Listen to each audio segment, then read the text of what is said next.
So I'm turning you around a little bit. I thought you'd be a little tougher on me than this. Well, I haven't really unloaded the second barrel yet, but well, hurry up. We don't have much time. Unload the second barrel.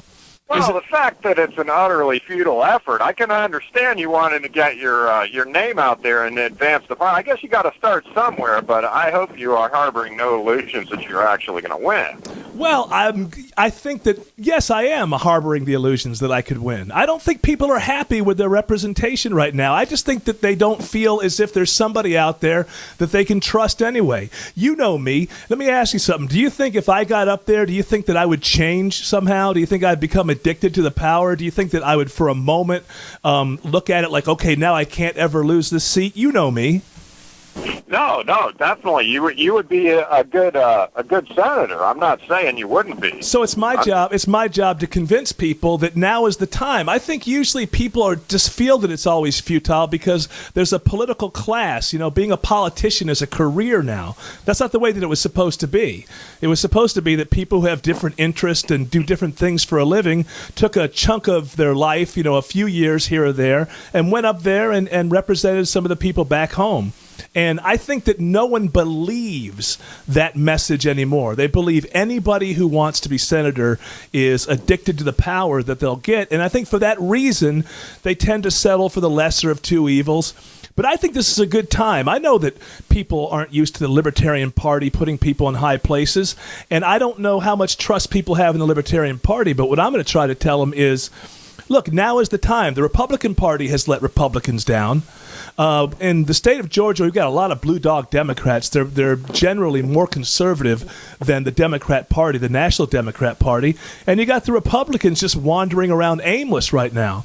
So I'm going to run with the backing of the Libertarian Party, but I'm going to go out there and say, look, vote for me for who I am. I'm looking for Republican votes. I'm looking for Democrat votes.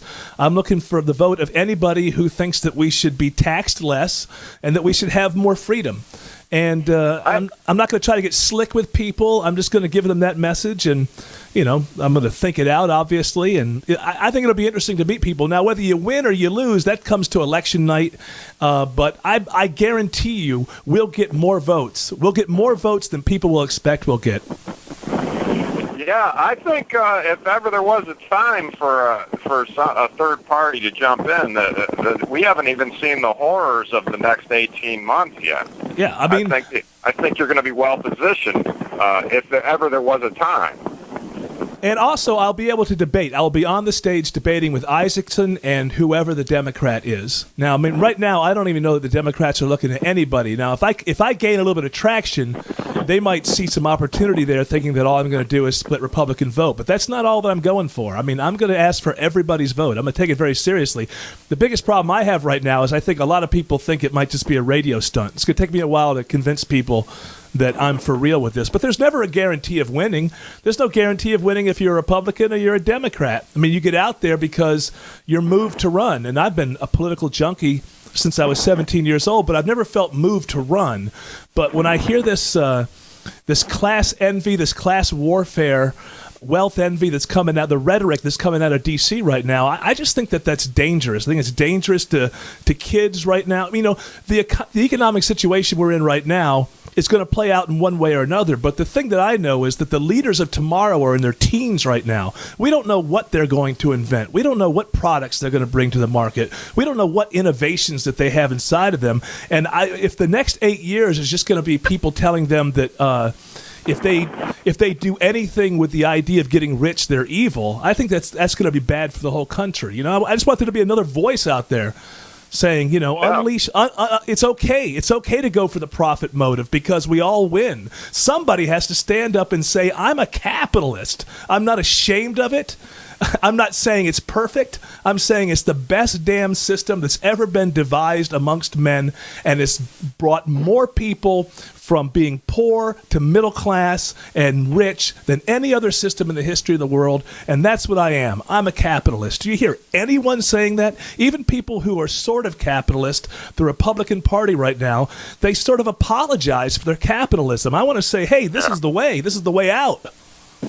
That's right. I'll give you some quick advice about the thwarting the charge of it being a radio stunt, Yes. just say, listen, if I win this, I don't have to work with Larry anymore. There's no reason for me to want to increase my radio presence. I want out. Well, you know what? I'm not as bad about that as I used to be. I'm getting older and a bit mellower on the radio side. I'm actually happy with my job. You know that the most difficult thing, I mean, mentally, I'm ready to do this. The reason that I'm exploring it, and I haven't said that I'm going to do it yet completely, is I have to figure out a way to not go broke while I'm doing it. Because if I owned a plumbing company or something and I wanted to run for Senate, I wouldn't have to quit my day job. But by virtue of the fact that I'm on the radio, by the time I got the nomination, if I got the nomination, it'd be next April until the following November when we had the vote. As far as I know, I wouldn't be allowed to be on the radio in that period of time because because it wouldn't be because other people, for whatever reasons, out in California, they're not even allowed to show any Schwarzenegger movies while he's in an election. Well, see, there you go. That's another angle you can take when you to thwart the radio stunt charge. Yeah, I mean, this is like I say, mentally, I'm ready to do this. I've already jumped that Rubicon, but I just have to figure out a way to be able to do it and not go broke. And if I can figure that out, then I'm in. I'm going to do it. And I think we'll have a good time. It'll be an unconventional campaign, but a serious campaign. So do I have your vote, Garrett? If I've started with you because, you were the only one with the snarky comments on Facebook. Everyone else was kissing my behind. So you stood out. Everybody else is a sycophant. Exactly. You can think. But you can win my vote. What's your position on the fair tax? My position, first of all, I'm going to look deeper into the fair tax. My only problem with the fair tax is it's very difficult for me to imagine it actually happening. I'm all for it. I mean, the principles of it, I'm all for. But I think that my main message is going to be that we have to scrap the tax system we have now. What I want to get across to people is that now is the time to scrap this tax system. It's inevitable that it will be scrapped, and it's time to do it now. It's just like the idea of a libertarian running and winning and maybe voting for that person and believing in that. I think people have just given up on changing the tax system. It just seems like something that's too big for them.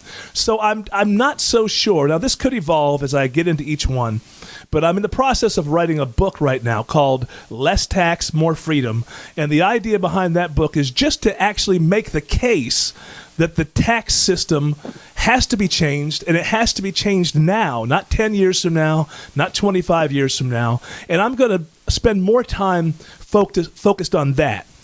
Actually convincing people that we have the ability to change it. We can change it if we want to change it.